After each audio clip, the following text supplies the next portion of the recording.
अस्सलाम वालेकुम। आज मैं आपको उस अजीम बादशाह की दास्तान सुनाने जा रहा हूँ जिसने अपनी कौम को जगाने की एक बड़ी हिकमत अमली की थी। कहा जाता है कि एक ज़माने में एक बादशाह था। एक दिन उसने अपनी रियाया को जमा करके पूछा कि किसी फ़र्द को मेरी हुकूमत से या मुझसे कोई इख्तलाफ है तो वो मुझे आज बोल सकता है। खैर, किसी बंदे के अंदर जुरत नहीं थी कि वो बादशाह सलामत के ख़िलाफ़ या बादशाह सलामत की हुकूमत के ख़िलाफ़ कोई बात कर सके, कोई इतराज़ उठा सके। बादशाह सलामत ने कहा ठीक है, किसी को इख्तलाफ नहीं है, लेकिन इंशाअल्लाह मैं अपनी कौम को जगा के रहूँगा।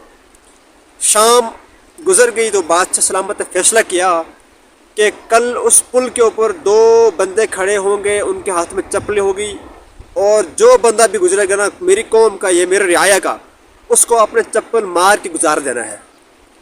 सुबह हो गई, रियाया आते आते गई, वो पुल क्रॉस करते गई, और जो भी पुल क्रॉस करता उसको चप्पल मार के गुजार देते हैं। तो शाम हो गई, पूरा दिन बादशाह सलामत की कौम को चप्पल खा के गुजारना पड़ा। और जब शाम हो गई तो सारी कौम बादशाह के पास जमा होगी। बादशाह सलामत, सारे काम ठीक है आपकी हुकूमत के, कोई इख्तलाफ, कोई इतराज़ नहीं आपके ऊपर, लेकिन एक इतराज़ हमारा है, वो ये है कि आपने पुल के ऊपर दो बंदे खड़े किए हैं, वो चप्पल मारते हैं, रश ज़्यादा है तो हमारा टाइम बहुत लगता है।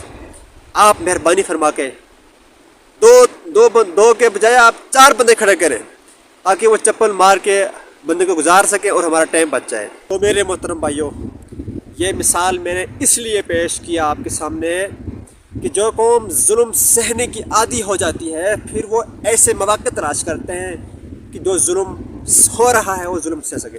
तो इसलिए जागिए अपने हकूक़ के लिए, जागिए अपने मसाइल के हल के लिए, अपनी कौम के बच्चों का मुस्तक़बिल रोशन करने के लिए हमें जागना पड़ेगा, ताकि हम भी आज के इस 21वीं सदी ईस्वी के हुक्मरानों के जुल्म से हमें नजात हासिल करना ही पड़ेगा।